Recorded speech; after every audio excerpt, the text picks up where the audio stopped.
मैं भानगढ़ बोल रहा हूँ। मैं एशिया का सबसे बड़ा भूतों का किला या यूं कहें भूतों का गढ़ के नाम से जाना जाने वाला किला हूँ। बात करें भारत की डरावनी और खौफनाक जगहों की तो मेरा कोई पर्याय नहीं है। मैं राजस्थान के अलवर ज़िले में सरिस्का नेशनल पार्क के पास खंडहर के रूप में खड़ा हूँ।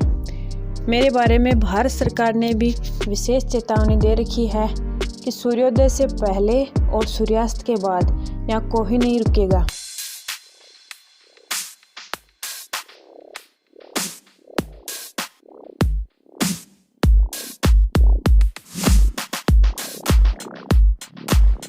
मुझे भूतों का गढ़ कहा जाता है। मैं भूतों का गढ़ क्यों बना, इसके पीछे एक बहुत ही रोचक और रहस्यमय कहानी है जो मैं आपको सुनाता हूँ। मेरा निर्माण 1573 में आमेर के राजा भगवंत दास ने करवाया था। मेरी बसावट के 300 साल बाद तक मैं आबाद रहा।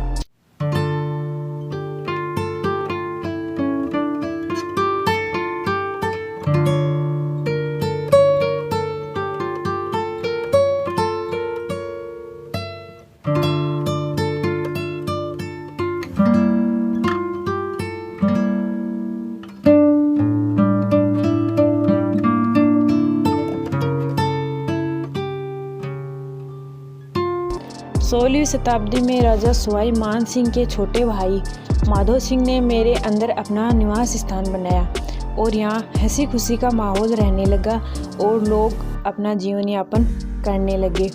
फिर अचानक किसी की ऐसी नज़र लगी जिससे मैं श्राप मुक्त हो गया, या यूँ कहें कि किसी का ऐसा काला साया मुझ पे पड़ा कि मैं कलंकित हो गया। तो चलिए अब मैं आपको बताता हूँ मैं भूतों का गढ़ क्यों बना।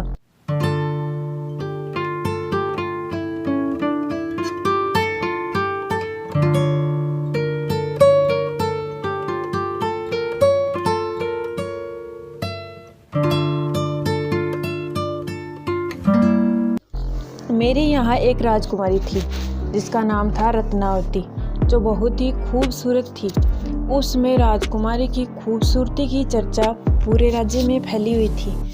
कई राज्यों से राजकुमारी के विवाह के प्रस्ताव भी आ रहे थे। उसी दौरान राजकुमारी अपनी सखियों के साथ महल से बाहर निकली और घूमते हुए बाजार में इत्र की दुकान पर जा पहुंची।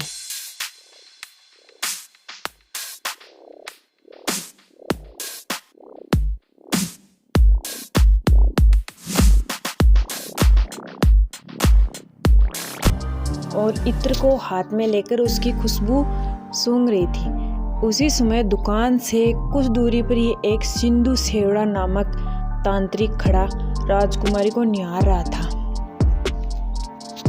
क्योंकि तांत्रिक भी उसी राज्य का रहने वाला था, राजकुमारी को देखकर तांत्रिक मोहित हो गया और उससे प्रेम करने लग गया और राजकुमारी को हासिल करने की सोचने लगा। मेरे दरवाजे के सामने ही उसने एक झोपड़ी बना ली। वहाँ राजकुमारी को प्राप्त करने के लिए तंत्र विद्या करने लगा। एक दिन राजकुमारी ने अपनी सखी से कहा कि हमारा इत्र समाप्त हो गया तो तुम बाजार से जाकर इत्र ले आओ। राजकुमारी और उसकी सखी की बातें तांत्रिक तंत्र विद्या के माध्यम से जान गया, क्योंकि राजकुमारी को ये पता था कि किस दुकान से उसके लिए इत्र लाया जाता है, और वही बात तांत्रिक को भी पता थी।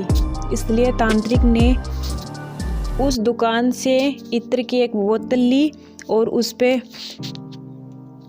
काला जादू कर उस पर वशीकरण मंत्र का प्रयोग किया। जब राजकुमारी की सखी वह बोतल लेकर राजकुमारी के पास आई तो राजकुमारी ने देखते ही अपनी सखी से कहा कि तुम इस किले से बाहर चली जा और इसको किसी दूर चट्टान के ऊपर फेंका। क्योंकि राजकुमारी एक पतिव्रता थी, इसलिए राजकुमारी को पहले ही आभास हो गया था। सखी ने ऐसा ही किया, मुझसे दूर जाकर एक बड़े से पत्थर पर बोतल को फेंक दिया। इससे बोतल टूट गई और इत्र बिखर गया। काला जादू होने के कारण पत्थर उस तांत्रिक के पीछे हो गया और तांत्रिक को कुचल डाला, क्योंकि तांत्रिक के वशीकरण मंत्र में यही कहा था कि जो भी इस इत्र को लगाएगा वो मेरी तरफ चला आएगा। तो वह पत्थर तक हो गया। तांत्रिक ने मरते हुए मुझे श्राप दे दिया कि इस किले में जितने भी लोग निवास करेंगे सब जल्दी ही मर जाएंगे।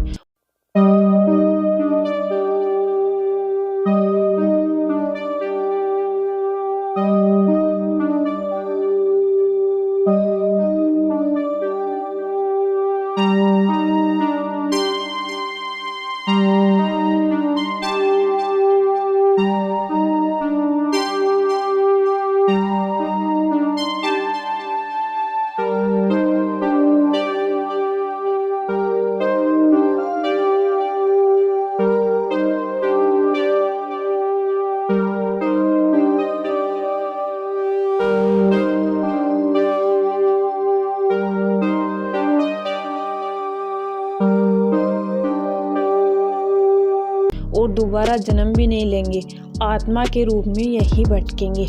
तब राजा ने घोषणा की कि जल्द से जल्द इस किले से सब पलायन करो और इतनी जल्दी सब यहाँ से जा सके उतनी जल्दी यहाँ से पलायन। इतनी जल्दबाजी में सब लोग वहाँ से नहीं जा सके, कुछ लोग वहीं पे रह गए और वे लोग वहीं पे मर गए और उनकी आत्मा वहाँ पे भटकने लग गई।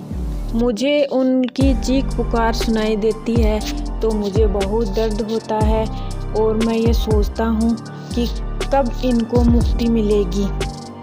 मैं भूतों का किला होने के बावजूद भी मुझ में बहुत सारे मंदिर भी हैं जो मेरी शोभा बढ़ाते हैं।